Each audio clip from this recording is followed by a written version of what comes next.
우리가 살면서 아주 자연스럽게도 문제들과 마주치거든요. 인연따라 그 문제들이 나에게 오고 가고 하니까 너무 당연하죠. 그런데 우리는 문제가 생기면 그 문제만 바로 보는 경향이 있어요. 인연 따라 온 것을 그저 인연 따라 왔을 뿐 하고 받아들이면 아주 가볍거든요. 인생이 아주 가벼워지는데 그것을 누구의 책임으로 돌리고 싶어 합니다. 자신을 대신 할 어떤 희생양을 찾으려고 노력을 합니다. 스스로 미워하기 싫어서 억지로 다른 누군가를 꼭 찾아내요.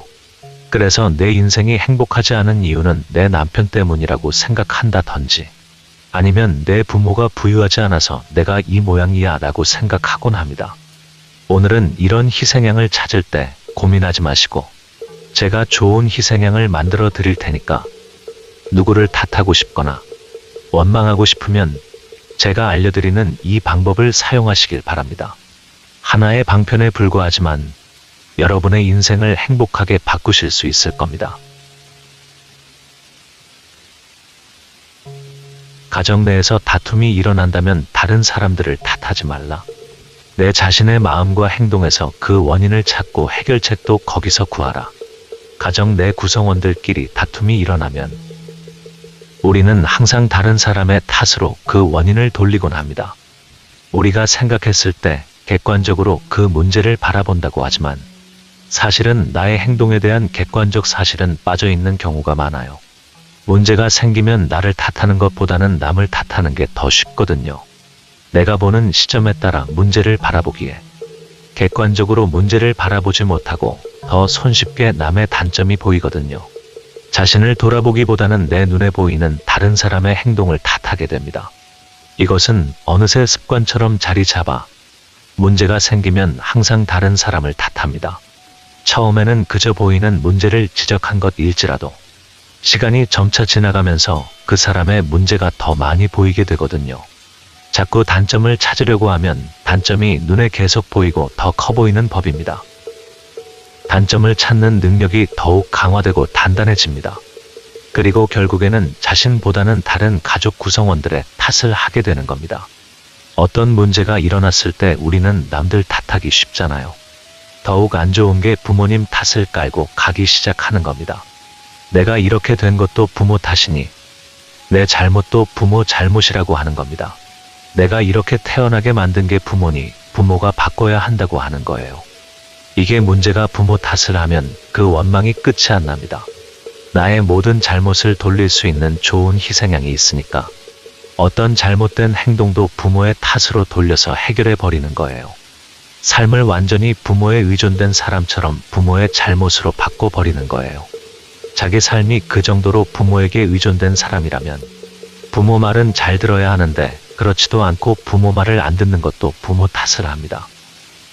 부모님 입장에서는 정말 미치고 환장할 노릇이죠. 내 말도 안 듣고 독립적으로 살면서 잘못은 무조건 내 탓으로 돌리니 말이죠. 어떤 말도 안 통하고 결국 자신에게 비난의 화살을 쏘니까요. 벽을 보고 이야기하는 게 더 말이 잘 통한다고 생각이 들 겁니다. 삶의 모든 일은 온전히 나의 몫이고 그 인생이 나에게 온전히 주어진 겁니다. 삶을 그저 살아낼 뿐이고 온전히 나에게 놓여 있을 뿐이에요. 누구를 탓할 것도 감사할 것도 없는 그저 인연의 바람이 불어온 것뿐이고 그것을 헤쳐나가고 대응하는 것은 완전히 나의 몫이라는 말입니다. 삶 전체가 모두 자기 일이고 나의 일로 남아있는 겁니다. 우주가 완전히 나이고 내가 우주 전체이잖아요. 모두 나인데 이 세상의 모든 잘못이 나의 잘못과 같은 거예요. 모든 일은 인연 따라 생겨나고 사라지는 거잖아요. 모든 일이 자기 업에 따라 이렇게 벌어진다 그랬잖아요. 우리는 그저 업을 짓고 그 과보를 받으면서 살고 있는 것뿐이잖아요. 자기의 인연을 만든 것도 모두 자기가 그것을 끌어들인 것입니다. 내가 서 있는 곳에 바람이 불어왔다면 내가 그곳에 서 있었던 것이 문제가 된 것이지 바람이 분 것이 문제가 될 수 없습니다. 내가 서 있는 곳에 비가 온다면 내가 집으로 들어가서 비를 피할 일이지 비가 온다가 하늘을 보고 원망할 수는 없는 겁니다. 나와 얽혀있는 모든 인연이 얽히고 있을 뿐인 거죠. 나는 성격이 너무 좋은데 내 남편이나 내 자식이 왜 이럴까 하거든요. 그런데 우리가 남을 탓할 수가 없는 거예요. 그것은 그저 인연이 그리했을 뿐이잖아요. 다른 사람들을 봐도 나보다 더 안 좋은 환경에서도 인생을 잘 살고 있는 사람이 많습니다. 비가 온다고 해서 그 자리에 주저앉아 울고 있는 사람은 별로 없습니다. 인연이 그리했을 뿐 그것을 경험하고 나아가는 것은 온전히 내 몫이잖아요. 내가 제일 불쌍하고 힘들고 어려운 환경에 놓여 있나요? 절대 그렇지 않습니다. 우리들의 인생은 오히려 완전히 평등하고 모두에게 공평합니다. 비가 오면 내가 사는 곳만 비가 오고 다른 곳에는 비가 안 오나요? 오늘 날씨가 좋으면 내가 사는 곳만 날씨가 좋을까요? 인연은 공평하게 적용됩니다. 그것을 헤쳐나가는 몫이 모두에게 다르게 적용될 뿐이에요.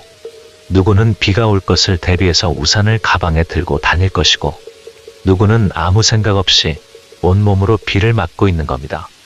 세상에는 좋고 나쁜 게 정해진 게 없습니다. 비를 맞는 것은 나쁜 것이고 비를 피하는 게 좋은 겁니까? 그렇지 않을 수도 있고 그럴 수도 있는 거예요. 모두에게 똑같이 적용되고 그것을 받아들이는 사람의 마음에 달린 거죠. 지금 비가 오는 게 누군가는 얼마나 기다렸던 비일 수도 있는 것이고, 누군가에게는 오늘만은 피하고 싶었는데 비가 오는 것일 수도 있잖아요. 예를 들어 오늘 아침에 출근을 하는데 10,000원 지하철에 몸을 싣고 간다고 합시다. 사람들은 출근길부터 서로 부딪히고 서로 짜증을 내 아침부터 피곤한 몸을 이끌고 죽기보다 싫은 직장을 가고 있는데 10,000원 지하철에 몸을 싣고 이리저리 치이고 뭉개지는 게 싫은 마음이 생기는 거죠. 이렇게 살아야 하나 하고 원망의 마음이 생기거든요. 물론 그럴 수 있습니다만 더 나아가서 내가 이대로는 못 살겠다는 마음도 생기죠. 그런데 그 10,000원 지하철은 다른 사람의 눈에 봤을 때는 너무 행복해 보일 수도 있어요. 대학교를 졸업하고 취업을 못한 취업준비생이 당신을 봤을 때 어떨까요? 자기도 출근하면서 그 꽉 찬 지하철에 같이 몸을 싣고 싶지 않을까요? 그 청년은 저렇게 많은 사람들이 지하철을 타고 다 출근할 회사가 있는데 어째서 나는 출근할 회사가 없을까 하고 원망의 마음이 생기겠죠. 집에서 취업 준비하고 빈둥대고 쉬면서 혼자 세상을 원망할 수도 있겠죠.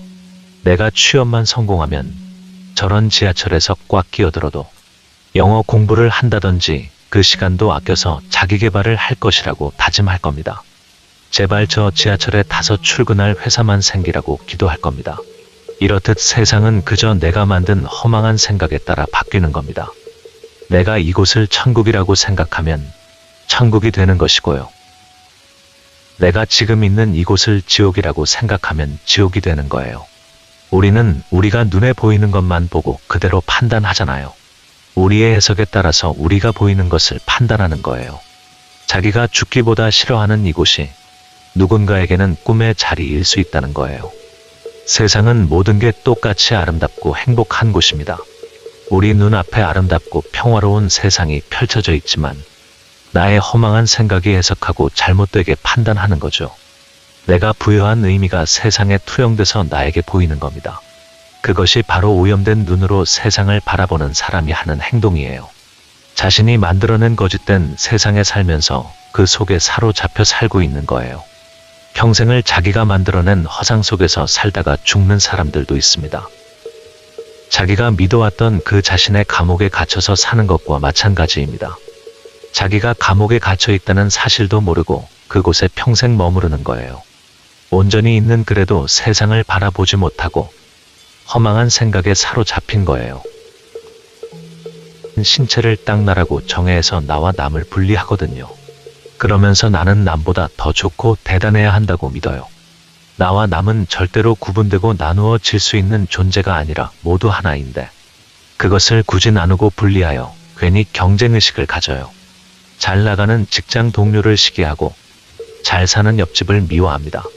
경쟁의 대상이라고 생각을 해서 그들보다 잘 살고 행복해야 한다고 생각해요.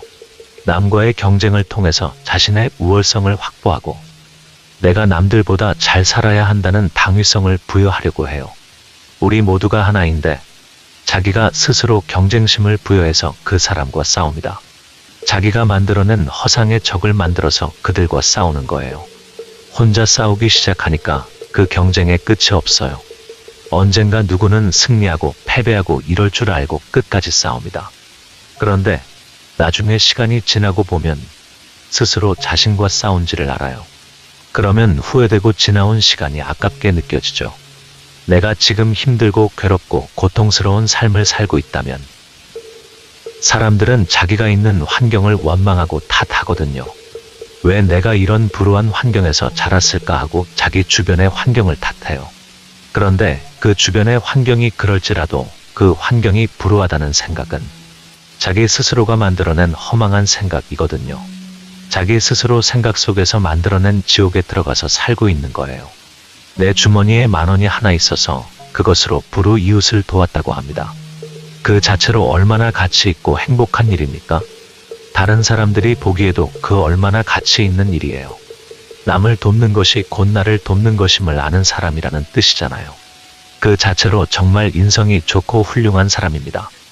그런데 어떤 사람은 100만 원을 가지고 불우 이웃을 도왔어요. 그러면 내가 그걸 보고 기가 팍 죽고 난 별로 대단한 사람이 아니라고 믿어요. 남과 비교를 통해서 상대적으로 자기는 덜 괜찮은 사람이라고 느껴요. 남을 돕는 것에는 똑같은 가치가 있습니다. 많이 돕고 적게 돕는 것은 상대적인 것일 뿐이에요. 10,000원이 있는 사람이 10,000원을 냈으면 완전히 100%를 낸 것이고 1억 넘는 재산 있는 사람이 100만 원만 냈다면 1%도 안 되는 걸 나눈 거잖아요. 우리가 이걸 계산해서 누가 더 좋고 대단한 사람인지 판단할 수 있어요. 우리가 이런 비교의 눈을 가지게 되면 세상을 온전히 바라보지 못합니다. 이런 모든 것이 다 분별이고 망상이에요. 우리가 처음 태어났을 때를 생각해 봅시다. 아기의 눈으로 세상을 바라본다고 해봅시다. 아기가 처음 태어나면 내가 누구인지, 남이 누구인지 판단할 수 있나요? 부모가 누구인지도 잘 모르잖아요. 그 아기의 눈에는 강도도 그저 사람일 뿐이고 부모도 그저 사람일 뿐이죠. 좋은 사람들도 없고 나쁜 사람들도 따로 없죠. 어떤 것도 분별하지 않고 그저 바라보고 느낄 뿐이죠. 사람의 선과 악도 구별짓지 않고 죄인도 구별짓지 않습니다. 잘 나가는 사람을 질투하지 않고 남과 경쟁을 하려고 하지 않습니다. 얘 눈에는 그 사람이 나이고 내가 그 사람이잖아요. 어떤 생각도 없으니 그저 눈에 보일 뿐이잖아요. 그 사람이 좋은 차를 탄다고 대단해 보이고 그런 게 아니잖아요. 강도가 칼을 들고 있다고 해도 무섭지가 않잖아요. 어떠한 생각도 없이 그저 세상을 있는 그대로 바라봅니다. 그것이 바로 부처의 눈이에요. 부처님은 비교와 생각과 망상이 없는 깨끗한 눈을 가지고 계십니다. 누구에게나 똑같이 평등하고 공평한 세상을 바라보는 눈을 가지고 계세요. 그런데 이런 아기의 눈을 가지고 태어났음에도 아기가 자라면서 경쟁의 마음, 질투의 마음이 자라나거든요. 나와 남을 구분 지으면서 그런 분별심의 마음이 자라납니다. 내가 누구인지, 남이 누구인지를 판단하고 나누기 시작하는 거죠. 그러면 적이 생기고 동료가 생기는 거예요. 누구는 나쁜 사람이고 누구는 좋은 사람이라는 판단이 생기기 시작하는 거죠. 또 예를 들어봅시다. 우리가 과거에 노예제도가 있어서 유럽인들이 많은 흑인 노예를 사고 팔았잖아요. 그들의 눈에는 흑인 노예가 사람으로 보였겠습니까? 그들이 사람으로 보였으면 그런 끔찍한 일을 저질렀을까요? 그 흑인 노예들을 묶어다가 움직이지 못할 작은 공간에 집어넣고 대소변도 못 가리게 하면서 3달 동안 배 안에서 가둬놓고 저들은 인간이 아니라고 믿으면서 다른 나라에 그들을 팔았잖아요. 그들을 그렇게 묶고 판매한 이유는 자기 눈에는 그들이 사람으로 안 보여서 그런 거잖아요. 그러면 그들이 사람이 아니라고 판단한 것은 누구입니까? 그들 스스로 눈에 뻔히 사람임이 보이는데 자신의 오염된 눈에는 사람으로 안 보인 거죠. 우리도 그와 다를까요? 우리도 그들과 똑같이 오염된 눈을 가지고 세상을 바라보고 있어요. 스스로가 만든 생각에 사로잡혀 오염된 눈으로 세상을 보고 있는 거예요. 동물들은 인간과 다르다고 믿잖아요. 말 못하는 짐승들은 함부로 대해도 상관없다고 믿잖아요. 그걸 누가 판단하고 누가 결정지었습니까? 작은 미물은 함부로 대하고 거칠게 대해도 된다고 누가 결정지었나요? 우리의 분별된 생각이 비롯된 망상이잖아요. 그런 작은 미물도 곧 우리고 우리도 곧 작은 미물입니다. 이 세상 모든 만물이 상대적인 거잖아요.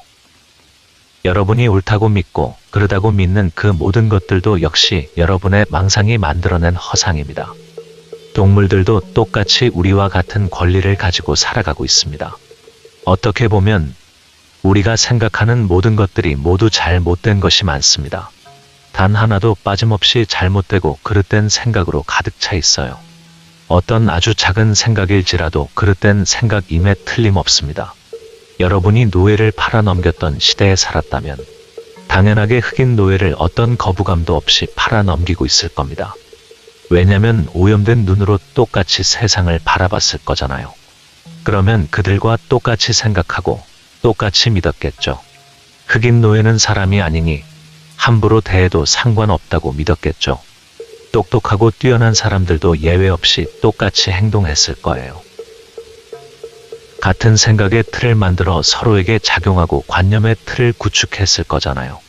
저는 노예제도를 비판하고 어떤 것이 옳고 그르다는 이야기를 하는 게 아니에요. 세상 모든 생각과 관념의 틀이 그렇듯 우리의 행복과 불행도 우리가 만든 생각의 관념일 뿐이에요.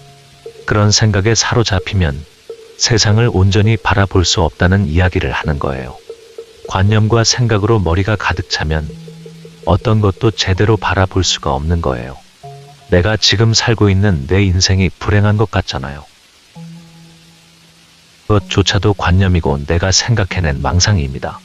그 관념은 이 내가 살아왔던 삶의 경험에 비교하기 시작하는 거죠. 같은 동시대를 사는 사람들과의 비교를 통해서 그게 나오거든요. 비교를 통해서 나는 행복하고 나는 불행하다고 생각하는 거죠. 내가 옆집 사람을 보고 나는 괜찮구나, 못났구나를 만들어내서 살고 있는 거죠.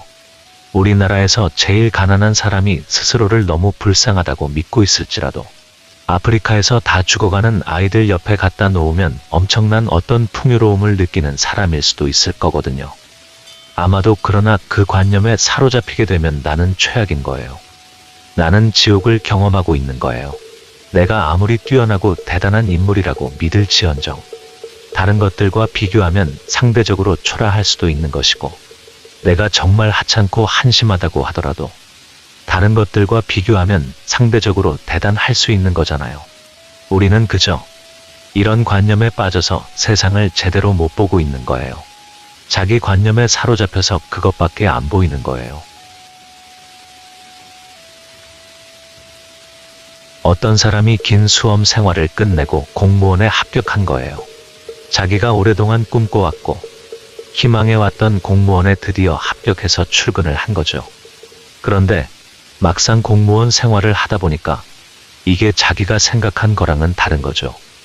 내가 원했던 일은 이게 아닌데 하고 좌절하기 시작합니다. 자기가 생각했던 일과 다르면 딱 그만두고 다른 일을 찾으면 되는데 워낙 합격하기가 힘들었었기 때문에 다른 일도 똑같이 힘들다고 생각하는 거예요. 시작하기가 두렵고 공포스러운 거예요. 자기가 바라고 원했던 삶도 이렇게 힘든데 자기가 하기 싫은 일은 얼마나 힘들까 걱정을 해요. 지금 자기는 지옥에 있으면서도 나가면 전쟁터라고 생각하는 거죠. 실제로 나가보지도 않았지만 자기의 관념이 그렇게 잡힌 거예요.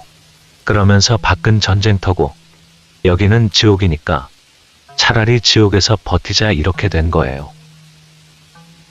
죽기 살기로 버티기 시작합니다. 마음에서 자기가 지옥을 만들어 놓고 그 안에 들어가서 끔찍하게 견디고 있는 거죠. 그런데 자기가 있는 곳은 지옥이고 밖은 전쟁터라고 누가 만들어 놨나요? 실제로 거기가 지옥이고 밖은 전쟁터인가요? 그런 망상과 생각은 자기 스스로가 만들어낸 허상일 뿐이죠. 우리가 이런 마음속에 관념을 만들고 살아가다 보면 세상 어떤 일도 즐겁고 행복할 수가 없는 거예요. 그러면 뜻하지 않게 죽음밖에 길이 없구나 라고 생각하는 분들도 있는 거예요. 실제로는 그렇지 않은데 자기가 만든 지옥과 전쟁터에서 벗어나기 위해서는 죽는 것밖에 길이 없다고 자기가 길을 만들고 그 길로 들어서는 거예요. 실제로는 그렇지 않은데 자기가 자기를 스스로 죽게 만들고 있는 거죠.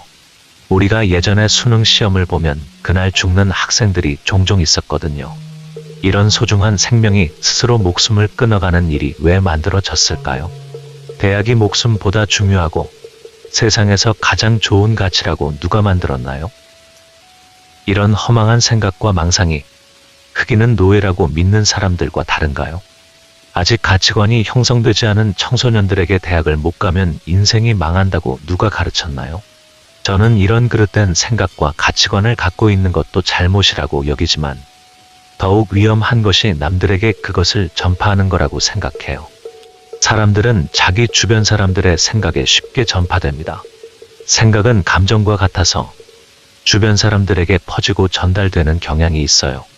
우리 보면 누가 울면 옆에서 따라오는 거 본 적 있죠? 누구 옆에서 하품을 하면 괜히 나도 졸린 것 같거든요. 생각도 내가 어떤 생각을 품고 살면 그 생각이 전달이 돼요. 내가 어떤 망상된 생각을 믿고 사니까 행동에서 그게 드러나게 되고요. 그 행동과 말에서 망상된 생각이 전달되잖아요. 그러면 별 생각이 없던 사람들에게도 전달이 되는 거예요. 학생들에게 대학이 최고라고 가르치는 선생님, 부모, 어른들이 그를 죽게 만든 거예요. 또 못한 꽃이라는 어린 학생이 그릇된 가치관으로 죽은 거예요. 우리가 TV에서 보면 어린 학생이 바보라서 모자라서 그런 잘못된 선택을 한 거구나 하고 채널 돌려버리잖아요. 그런데 그 학생 역시 우리이기에 그것 역시 나의 잘못이고요. 나의 일부분이 죽은 것과 마찬가지입니다. 세상에 어떤 일도 나와 연관되지 않은 일이 없고요. 세상에 어떤 일도 나와 관련이 없는 일이 없어요. 우리가 그렇지 않다고 생각하는 건 우리의 망상이고 그릇된 관념일 뿐입니다. 그래서 이런 관념의 틀을 깨고 나오는 게 참 중요하다고 생각이 듭니다. 사람들이 처음에는 이 틀을 깨고 나오는 걸 굉장히 무서워합니다. 마치 어떤 밀림에 나 혼자 떨어져서 완전히 다른 세상에 사는 것처럼 무서워해요. 관념의 틀을 깨고 나오면 지금까지 살았던 세상과는 완전 다른 세상에 살거든요. 그러면 적응이 안 될 것 같고 무서워서 그 틀을 붙잡고 살아가요. 그런데 일단 관념의 틀을 깨고 나오면 놀랍도록 무섭게 적응해서 잘 살아갈 수 있습니다. 우리가 어떤 바뀐 환경이 생기면 적응을 못하고 겉돌 것 같은 생각이 들거든요. 그것 역시 우리의 잘못된 관념의 틀입니다. 일단 환경이 바뀌면 바뀌어진 환경에 놀랍도록 잘 적응해서 살아갑니다. 어떤 도움도 조건도 필요 없이 자신이 놓인 환경에 적응해서 잘 살아요. 관념의 틀을 깨고 나오면 깨고 나온 다른 세상에 적응할 틈도 없이 적응해서 잘 살아요.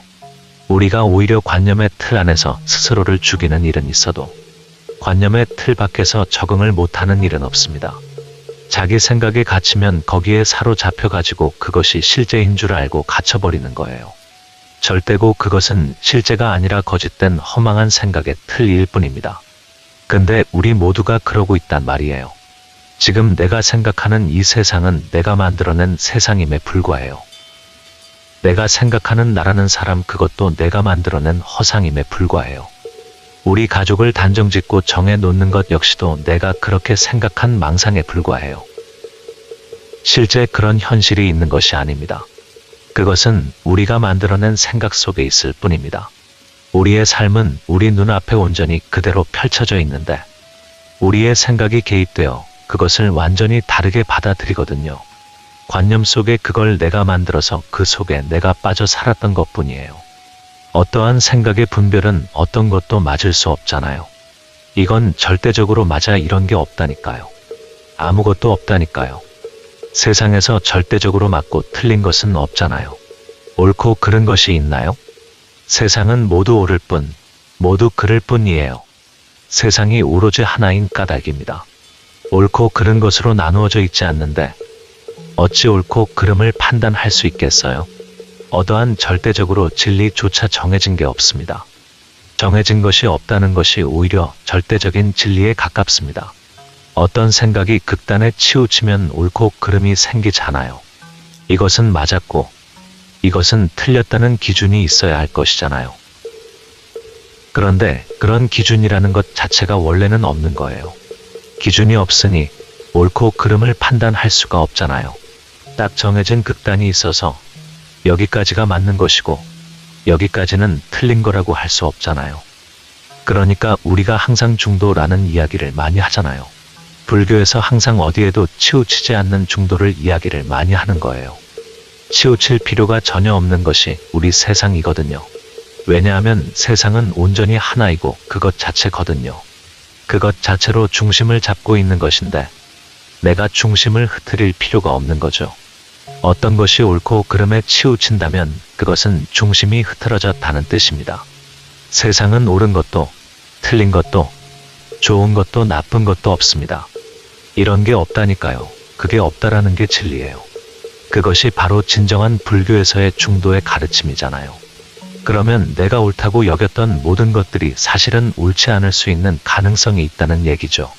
그러니까 옳은지 틀린지 알 수 없다는 얘기죠. 세상에는 옳고 그른 것이 따로 나뉘어져 있지 않으니까 뭐가 옳은지 그른지를 판단하는 것이 불가능하다라는 것이 맞겠습니다. 그러니까 아는 사람도 없고 우리 모두 모르는 것뿐이다. 우리가 아는 것이라고는 오로지 우리는 모르는 게 많다는 정도를 아는 거죠. 세상이 좋은 곳인지 나쁜 곳인지 착한 사람인지 나쁜 사람인지도 모르는 거죠. 그저 모를 뿐이고 우리는 주어진 삶을 살아갈 뿐이죠. 그러니까 여러분이 큰 스님들에게 가서 죽고 나면 다음에는 어떻게 되나요? 라고 묻잖아요. 큰 스님은 역시 하나의 인간에 지나지 않거든요. 그저 그분들도 모를 뿐이잖아요.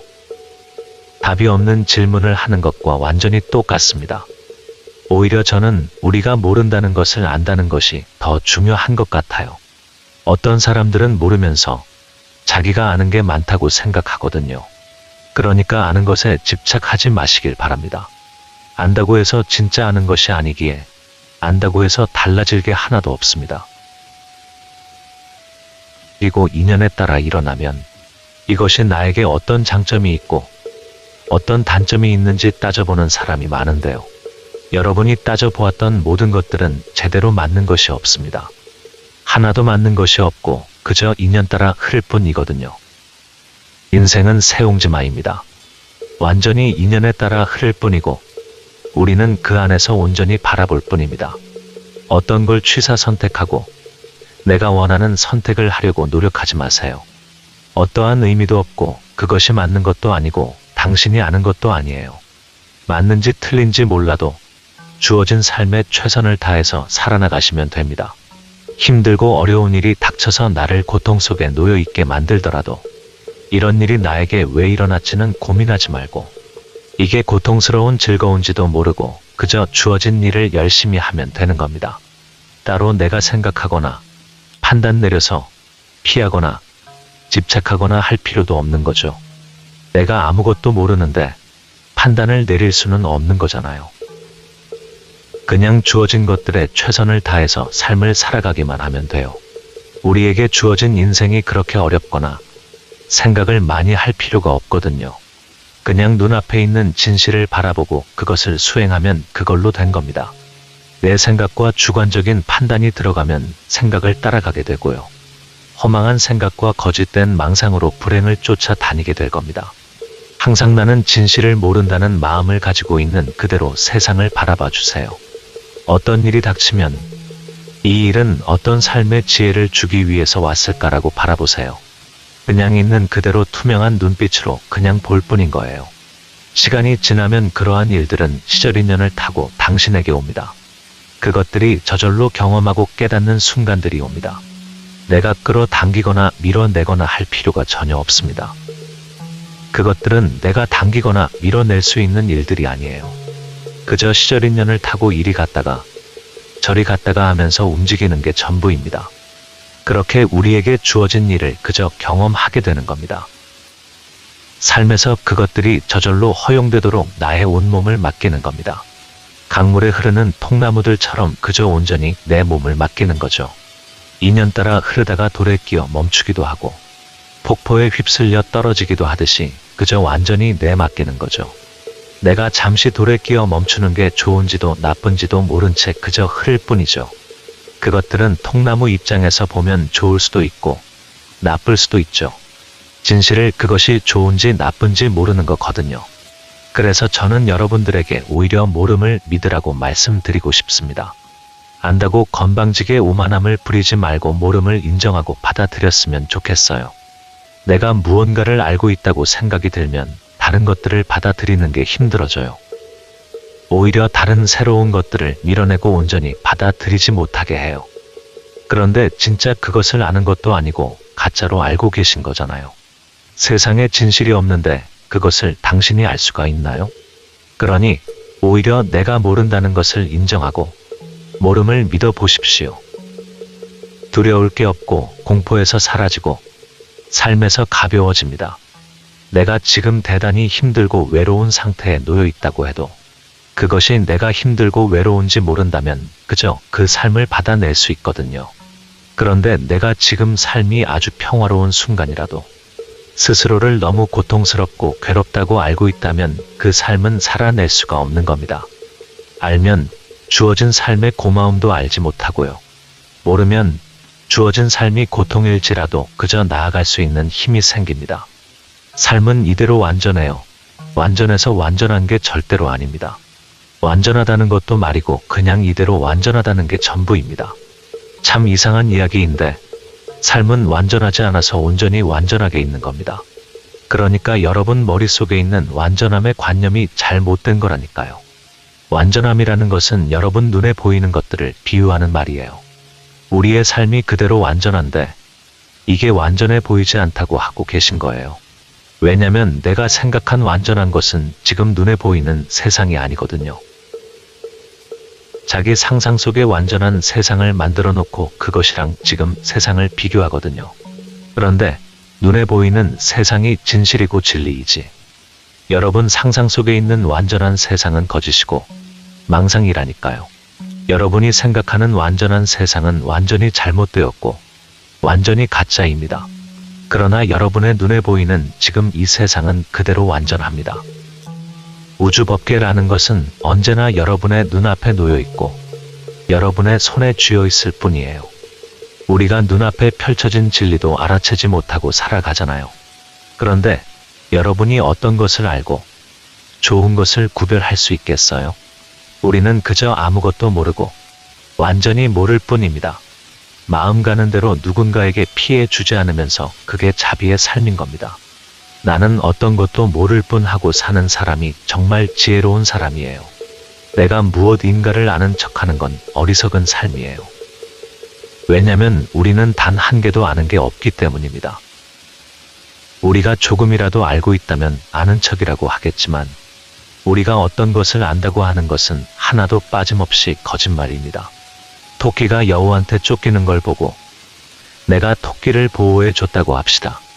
토끼한테는 좋은 일이고 목숨을 살려준 좋은 일이지만 여우도 일주일을 굶고 있었고 이번에 토끼를 못 잡아서 목숨을 잃게 되었거든요. 내가 좋은 일이라고 판단했던 게 여우에게는 나쁜 일이 된 거잖아요. 우리는 하나도 모른다니까요. 내가 우물에 돌을 하나 던졌는데 그제 좋은 일이 일어날지 나쁜 일이 개구리가 돌에 맞아 죽을 수도 있고 사냥하던 물고기가 깜짝 놀라 개구리를 놓아줬을 수도 있어요. 그저 나는 아무것도 모를 뿐 하고 살아가는 게 마음이 훨씬 편하잖아요. 왜냐면 정말로 나는 아무것도 모르기 때문에 말이죠. 그러니까 그냥 아무것도 모른 채 세상 일을 헤쳐나가시면 됩니다. 오늘 여기까지 말씀드리겠습니다. 성불하십시오.